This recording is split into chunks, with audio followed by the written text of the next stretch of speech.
अस्सलामुअलैकुम जी। Welcome back to my channel diet and spice. Welcome to my new blog. कैसे हैं आप सब लोग? उम्मीद करते हैं आप सब लोग खैरियत से होंगे, अपने घरों में खुश होंगे, बहुत ही मज़े में ज़िंदगी गुजार रहे होंगे।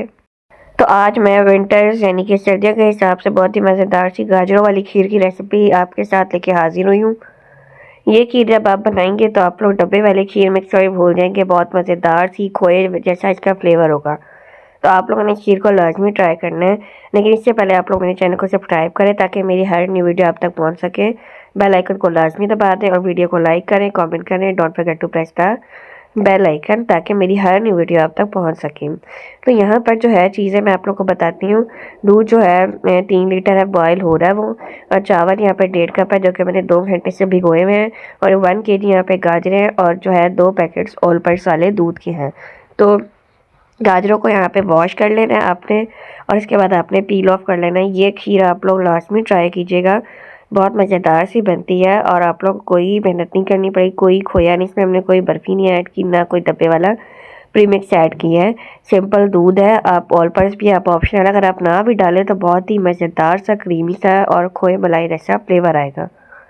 तो सारी गाजरों को मैंने पील ऑफ करके इसको हम करेंगे कद्दूकश।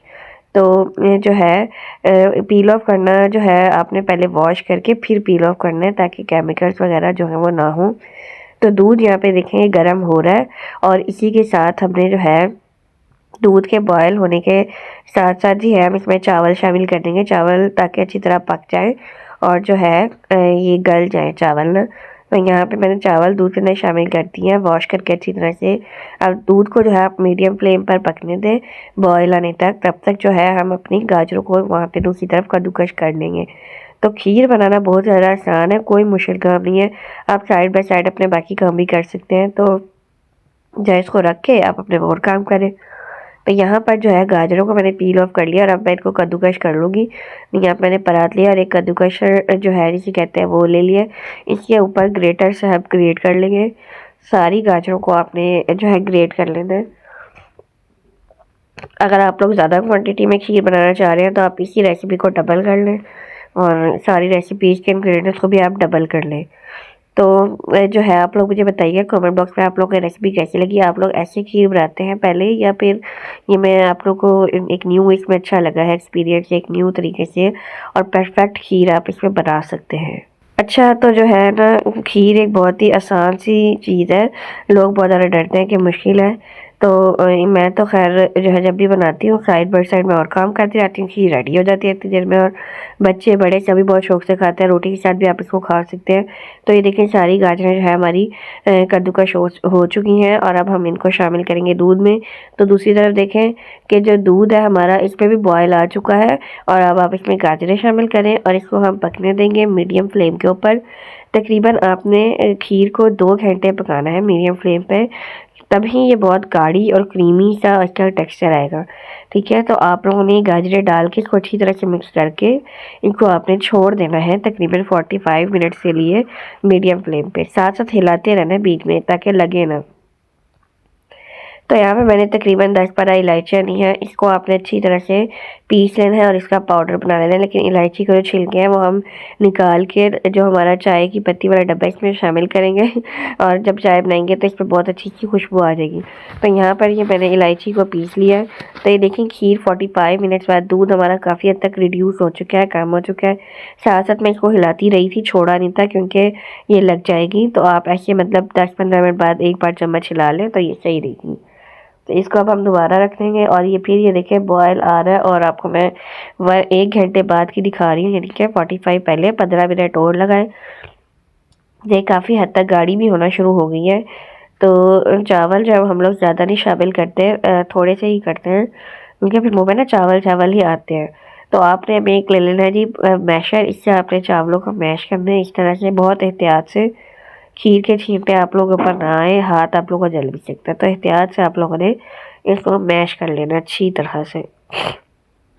तो जो है ना इसको आप मैश करें एंड देन हम फिर इसको रख देंगे थोड़ी देर के लिए वही मीडियम फ्लेम पर पकने के लिए, ताकि जो ये परफेक्ट पक जाए। अच्छा, आप दूध देखें जब आपका खीर गाढ़ी होने लगे देन आपने ऑयल पास शामिल करने, क्योंकि जब ऑयल पास आप लोग डालते हैं वो नीचे लग जाता है तो आपकी खीर नीचे लग सकती है। तो मैंने यहाँ पे ऑयल पास के दोनों पैकेट जो है वो शामिल करनी है और इसको जो है अच्छी तरह से अब हम मिक्स कर देंगे। It's totally up to you कि आप ऑल पास डालना चाह रहे हैं नहीं डालना चाह रहे हैं। मैंने आप लोगों को पहले ही कहा आप लोग नहीं भी डालेंगे तो कोई मसला नहीं। और जो है बस आपने इसको अच्छी तरह से मिक्स करना है, परफेक्ट तरीके से हिलाते रहना है। एंड इस स्टेज पे आके जब खीर आपकी गाढ़ी होने लग जाए आपने इसको बिल्कुल नहीं छोड़ना, चम्मच हिलाना, नहीं तो ये लग जाएगी और मेहनत सारी आपकी ज़ाया हो जाएगी। तो ये मैशर की हेल्प से देखिए मैंने इसको मैश कर रही हूँ। साथ साथ आप लोग बीटर से भी कर सकते हैं, जो हैंड बीटर होता है। तो अभी मैं आगे उससे भी वेट करूँगी ताकि परफेक्ट चावल हमारे नज़र ना आए खीर में और वो घुल जाए चावल अच्छी तरह से। आप लोग मुझे बताइएगा आप लोग किस किस कंट्री से, किस सिटी से मुझे देख रहे हैं ताकि मुझे पता चल सके। तो ये एक मैं आप लोगों को सीक्रेट इंग्रेडिएंट बता रही हूँ जो मैंने इस टाइम शामिल किया, देसी घी, जो कि तकरीबन जो है 2 से 3 चम्मच देसी घी मैंने इस खीर में शामिल किया ताकि इसका कलर, इसकी खुशबू बहुत अच्छी है। चीनी यहाँ पे मैं थोड़ी थोड़ी करके तकरीबन 1 कप डलेगी शामिल करूँगी। अगर आप लोगों को ज़्यादा चीनी पसंद है आप लोग ज़्यादा भी डाल सकते हैं। तो देखिए चीनी डाल के ऐसे ऐसे मैंने मिक्स किया है। अच्छा, चीनी डाल के तो आपने बिल्कुल नहीं छोड़ना, ये नीचे लगना शुरू हो जाएगी। तो इसको अच्छी तरह से आपने मिक्स करना है। साथ साथ इलायची पाउडर जो मैंने रखा हुआ था अब मैं वो भी इसके अंदर शामिल कर दूँगी और इसको बस मैं हिलाती रहूँगी जब तक ये गाढ़ी ना हो जाए परफेक्ट तरीके से। तो ये देखिए जो इस तरह के बबल्स आते हैं ना खीर में, यूँ समझे आपकी खीर पकनी शुरू हो गई है और थोड़े ही टाइम में ये तैयार हो जाएगी खीर आप लोगों की। तो आप लोग इसको बस खिलाते रहिएगा, बिल्कुल कोताही नहीं करनी। अच्छा, तो मुझे बताइएगा कि ये आप लोग ना कमेंट में लाजमी बताएं कि आप लोगों की तरफ से छोटी सी एक एप्रिसिएशन होती है कि आप लोगों को खीर की रेसिपी या मेरी कोई भी रेसिपी पसंद आई है न्यू जो मैं बना रही हूँ या नहीं, तो लाजमी बताया करें। तो ये देखें जी मैं हिलाती जा रही हूँ और इस तरह के बबल्स बनते जा रही है। बबल्स आप लोग के हाथों पे भी पड़ सकते हैं, फेस पे भी। सो बी केयरफुल, बहुत एहतियात से आप लोगों ने इस स्टेज पे आके काम करना है। ये मैंने एंड पे थोड़ा सा हैंड बीटर लिया, इससे भी मैं विस्क कर रही हूँ। तो बहुत ही मज़ेदार से क्या खीर का टेक्सचर आएगा। चावल आप लोग के बिल्कुल मुलायम हो जाएंगे, नज़र नहीं आएंगे। तो गाजरें भी आप लोग देख सकते हैं कितनी मुलायम हो चुकी हैं और परफेक्ट हमारी खीर तैयार है। तो ये देखिए कंसिस्टेंसी आप लोग खुद भी देख सकते हैं कि आपने प्लेट में लेनी है। अगर तो वो ठंडी होते ही गिरे ना तो समझे आपकी खीर रेडी है। तो खीर अब हम सर्व कर लेंगे और जो है मैंने इसको बाउल में निकाला है, बादाम वगैरह डाल के सर्व किया। बहुत मज़ेदार सी खीर बनी है, बहुत ही लजीज। जब वो वाले बबल्स आने लगे तो समझे आपकी खीर रेडी है, डन है, डन टू सर्व। तो बस आप लोगों ने इसको खाना है ठंडा करके। मुझे लाजमी बताना आप लोग की रेसिपी कैसी लगी। मिलेंगे एक नए व्लॉग में एक न्यू रेसिपी के साथ। अपना बहुत सारा ख्याल रखिएगा, अपनी दुआ में याद रखिएगा। अल्लाह हाफिज़।